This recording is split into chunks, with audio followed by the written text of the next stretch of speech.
మొట్టమొదటి factory outlet మన Mukunda jewellers లో అన్ని జ్యువెలరీ పై ఉన్న వ్యాట్ కేవలం 2 to 12% మాత్రమే. No making charges. విచ్చేయండి ముకుందా జ్యువెలర్స్. మా నూతన బ్రాంచెస్ ప్రారంభం అతి త్వరలో జూబ్లీ హిల్స్ మరియు వైజాగ్. అందరికీ నమస్కారం. గౌరవ పెద్దలు విప్ బీర్ల ఐలయ్య గారు, పెద్దలు వేముల వీరేశం గారితో పాటు ఇప్పటికీ జరిగిన పరిస్థితుల మీద ఒక మాట మాట్లాడాల్సిన అవసరం ఉంది. ఎందుకంటే కేటీఆర్ ఏదో పరమ పవిత్రునిగా మాట్లాడుతున్న ప్రెస్ మీట్ చూసి నేను అనుకుంటున్న వీళ్ళకు బీఆర్ఎస్ వాళ్ళకు సంతోషంగా ఉన్నట్టుంది. ఒక సంబురం చేసుకుంటున్నట్టుగా కనిపిస్తున్నది మనకు. అనైతికము, అక్రమము నా జీవితంలో చేయలేదని చెప్పి కేటీఆర్ మాట్లాడుతుంటే నవ్వు వస్తున్నది.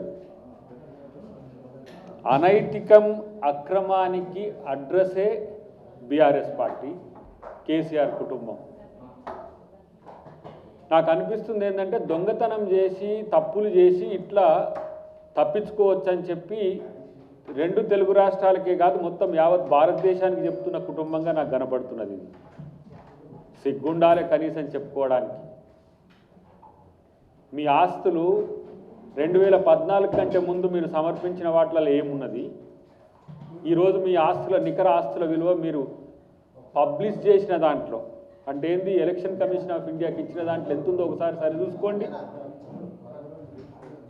ఏం కష్టాలు చేసి మీకు ఇన్ని డబ్బులు వచ్చినరా బాబు? మీకు 10 ఎకరాల్లో ఫామ్ హౌజులు, కోట్ల రూపాయల ఆస్తులు, విదేశాల్లో పెట్టుబడులు అని చెప్పి కోడై కూస్తున్న రోజుల్లో అక్రమం అనైతికం మనకు తెలియదని చెప్పి చెప్తున్న పరిస్థితి. తెలంగాణకు జమిలి దొంగలు మీ కుటుంబం. తెలంగాణను తెగ దోచుకున్న కుటుంబం మీ కుటుంబం. తెలంగాణ అంటే ఏమనుకుంటుండ్రు? పరిహాసం చేస్తున్నారా దద్దమల్లారా? తెలంగాణ అంటే అమరవీరుల త్యాగాల రాజ్యం. తెలంగాణ అంటే త్యాగధనుల రాజ్యం. దోపిడీ రాజ్యంగా మార్చింది కేసీఆర్ కుటుంబం. పరమ పవిత్రుల్లాగా నువ్వు నీ బావ మాట్లాడుతుంటే మరి నీ చెల్లె చెప్పేదానికి సమాధానం ఎందుకు చెప్పలేవు? ఇంత లంబాచూడ స్పీచ్ ఇస్తావు కదా. నిన్న ఒకరోజు నీకు నోటీసు రాగానే నిన్న ఒకటి రోజు, ఇప్పుడు ఒక రోజు, మళ్ళీ అయిపోయినాక ఒక రోజు. ఏం వేషాలు వేస్తున్నారా మీరేమన్నా? ఎట్లా నీ పార్టీ ఫండ్ 800 కోట్ల రూపాయలు అయింది? ఎవరు కంప్లైంట్ చేసిన కంప్లైంట్ కనీసం ఇంగితం ఉందా? దేని మీద మాట్లాడుతున్నావు? నీ వ్యక్తిత్వ హనం అని అంటున్నావు. వ్యక్తిత్వ హనము, మాకేదో రాజనీతి గురించి మాట్లాడుతున్నావు కదా. పార్టీ ఫండ్ కొరకు కూడా బెదిరించిన చీపెస్ట్ దాఖలాలు మీవి. ఒక్కడు చీఫ్ మినిస్టర్ అయితే ఇంతమంది దోచుకోవచ్చా నీ కుటుంబంలో? పోనీ ఫోన్ ట్యాపింగ్ లేదని అంటున్నారు కదా, ఫోన్ ట్యాపింగ్ అక్రమంగా లేదంటున్నారు కదా.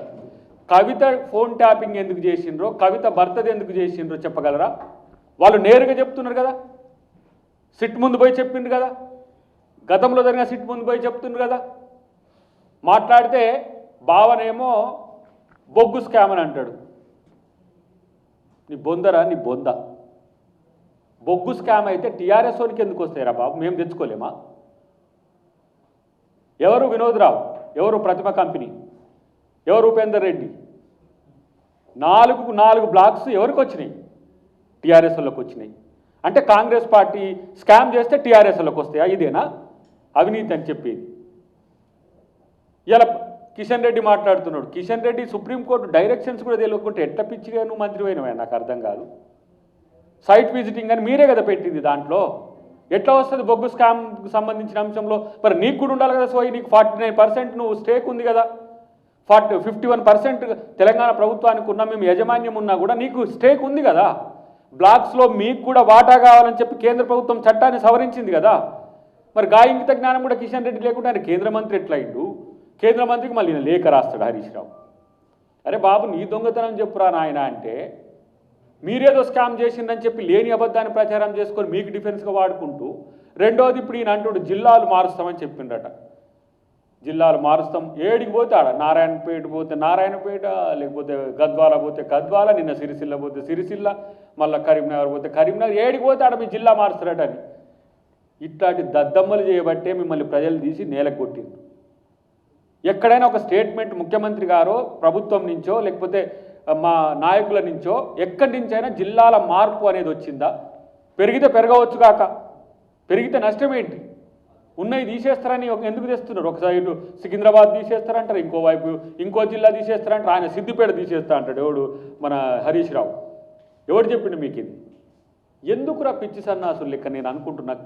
మీరు మా ముఖ్యమంత్రి ట్రాప్లో పడుతుందని కనీసం అర్థమన్నా కావట్లేదు కదా మీకు. నేనంటున్నా ఈరోజు అవినీతి అక్రమానికి నిలువు బీఆర్ఎస్ పార్టీ, కేసీఆర్ కుటుంబం అని నేను అంటున్నా. అది కాదని మీరు నిరూపించాలంటే ఎక్కడికి వస్తారో రండి, మేము నిరూపిస్తాం మీరు అక్రమార్కులు, అనైతికులు అని.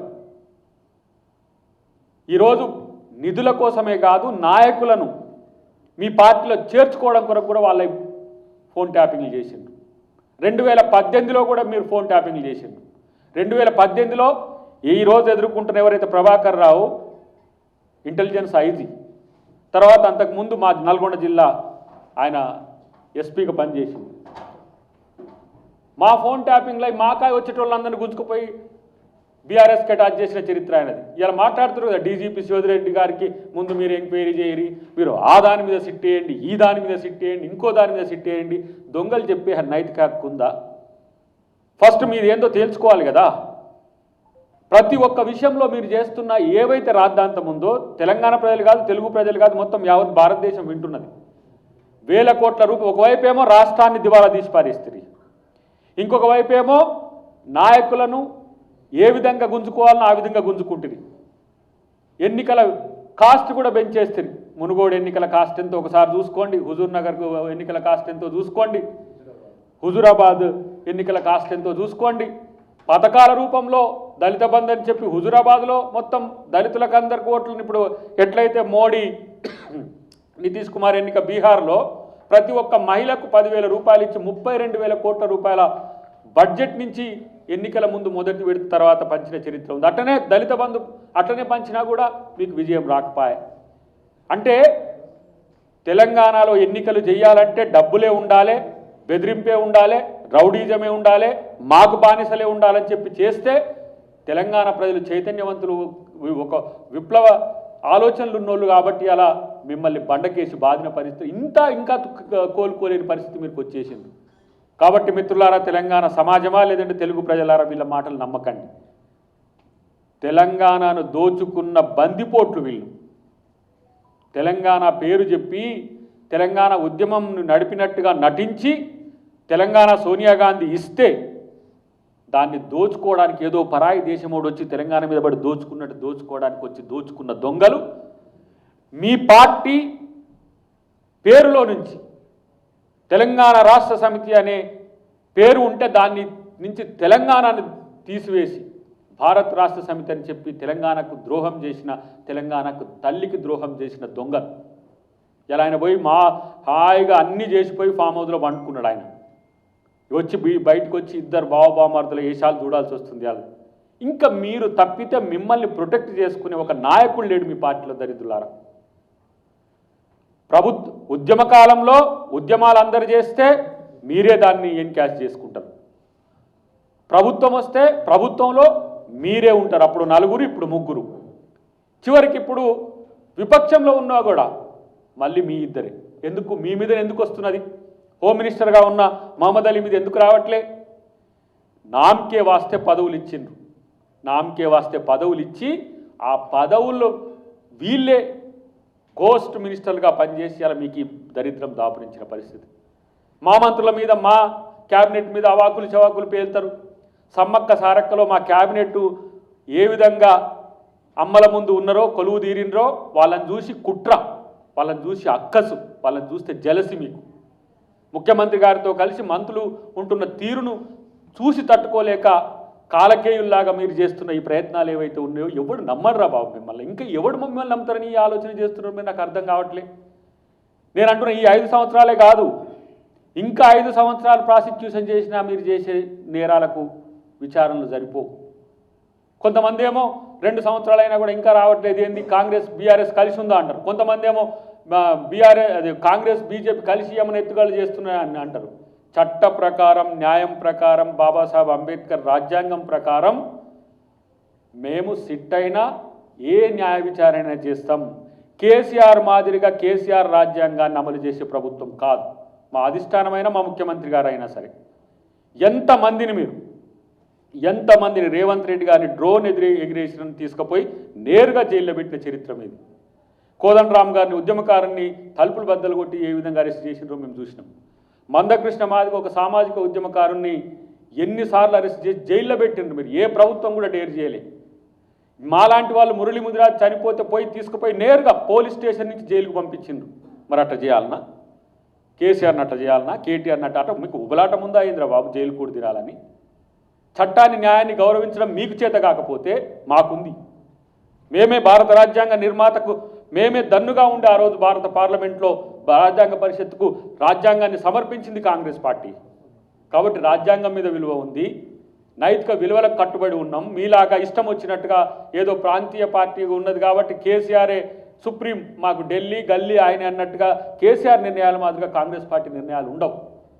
నేను అంటున్న వెళ్ళాల్సిందే.